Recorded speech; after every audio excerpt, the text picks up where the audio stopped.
Assalamualaikum warahmatullahi wabarakatuh.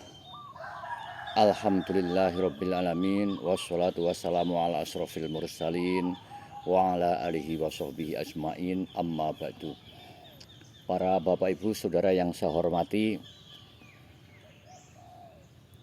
makhluk yang kita hadapi bermacam-macam.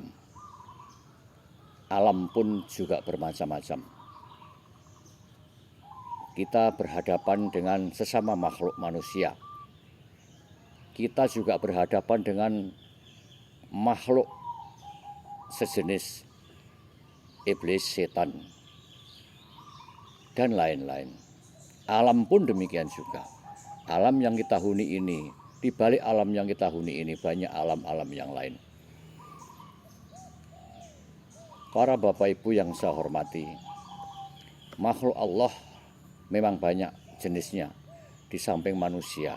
Juga sebagaimana saya katakan tadi, ada iblis, ada setan. Kebanyakan orang-orang takut kepada iblis, kebanyakan orang-orang takut kepada setan. Namun iblis pun juga takut kepada kita. Setan pun juga takut kepada kita. Hanya saja kita itu adalah siapa? Sebab tidak setiap manusia ditakuti oleh iblis. Setiap manusia ditakuti oleh setan. Hanya orang tertentu saja di antara kita sekalian. Namun apabila kita menghendaki untuk ditakuti oleh mereka, kita pun juga bisa. Saat Rasulullah Shallallahu Alaihi Wasallam akan memasuki masjid, di dekat pintu masjid ada iblis yang nongkrong.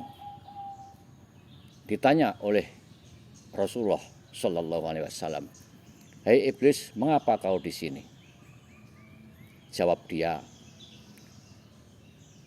"Saya akan masuk ke masjid. Apa tujuanmu?"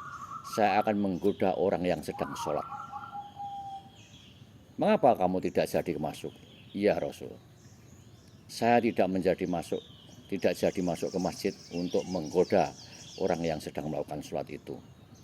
Karena saya takut kepada orang ini." Tanya Rasul berikutnya, "Loh, kamu berhadapan dengan orang yang sedang beribadah. Dia adalah munajat kepada Allah Subhanahu wa Ta'ala. Tidak takut, malah kamu akan menggodanya." Nah, padahal orang ini adalah orang yang sedang tidur, sedangkan dia adalah kondisi lalai. "Mengapa kamu takuti?" "Ya Rasul, demikian. Saya takut kepada orang ini karena berbeda dengan orang itu." Perbedaannya di mana? Perbedaannya adalah orang yang sedang tidur ini adalah orang alim. Kalau saya masuk menerjang dia, saya menggoda orang yang sedang sholat. Saya takut kalau orang alim ini bangun, kemudian mengingatkan kepada orang yang sholat tadi bahwa sholatmu tidak sempurna, sholatmu rusak. Kemudian dia memperbaiki ibadah sholatnya lagi. Saya rugi perhitungan saya. Oleh karena itu saya berhenti di sini. Sampai nanti kondisi memungkinkan saya menggoda pada orang yang sholat. Nah, para bapak ibu yang saya hormati, yang ditakuti setan, yang ditakuti iblis adalah terletak pada kualitas manusianya. Bukan besar kecilnya manusia, bukan gagah dan tidaknya manusia, tetapi kepada kualitas keilmuannya. Sebab orang yang tidur pada dalam kondisi tidur, lalai juga, tidak tahu siapa yang mendekati, itu ditakuti oleh iblis, ditakuti oleh setan. Alasannya setan, alasan iblis, karena dia adalah alim. Alim itu adalah orang yang berilmu. Tetapi tidak setiap orang yang ilmunya banyak itu alim. Mengapa demikian? Ya, sebab alim itu bentuk mufrad daripada ulama. Ulama itu jamak dari alim.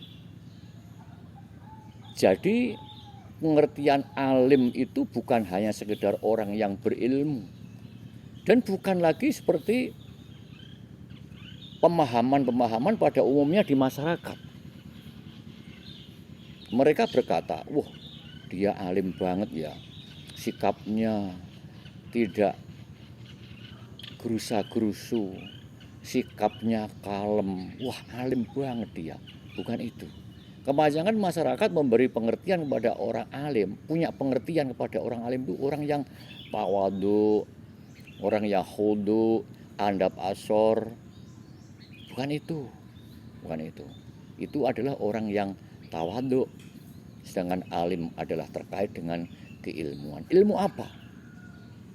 Apakah orang yang punya ilmu tertentu bisa dikatakan alim? Belum tentu. Yang dimiliki adalah ilmu apa?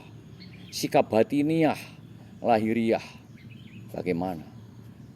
Batin, ucapan dan perbuatannya bagaimana? Sebab kata-kata alim ini adalah mempunyai sebuah pengertian yang lengkap di situ. Mengapa? Karena alim itu jamak bentuk mufrad dari ulama.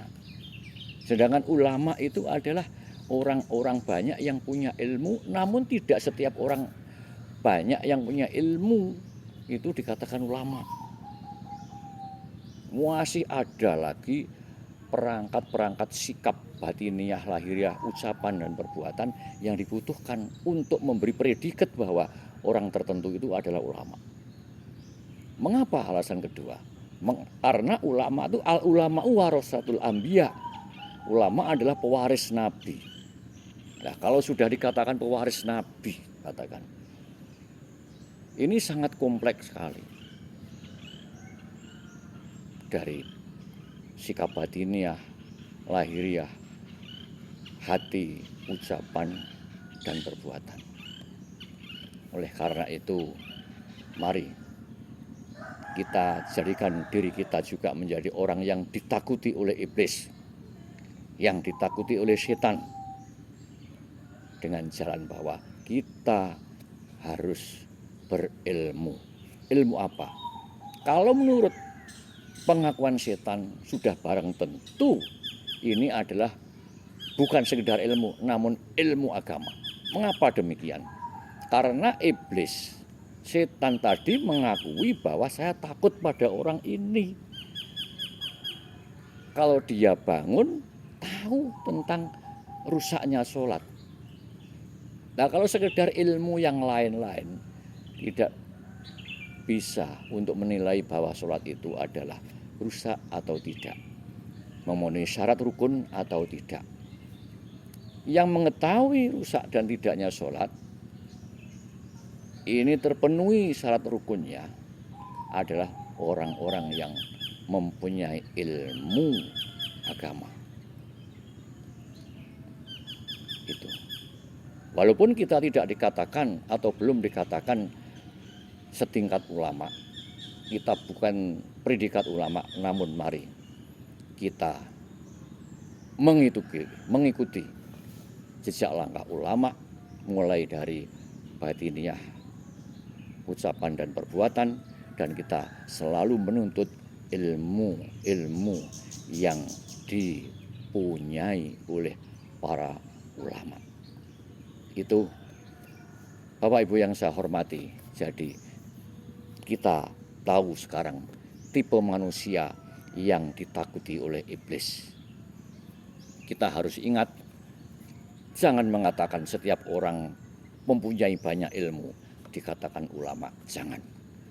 Nanti dulu ilmu yang dimiliki bagaimana,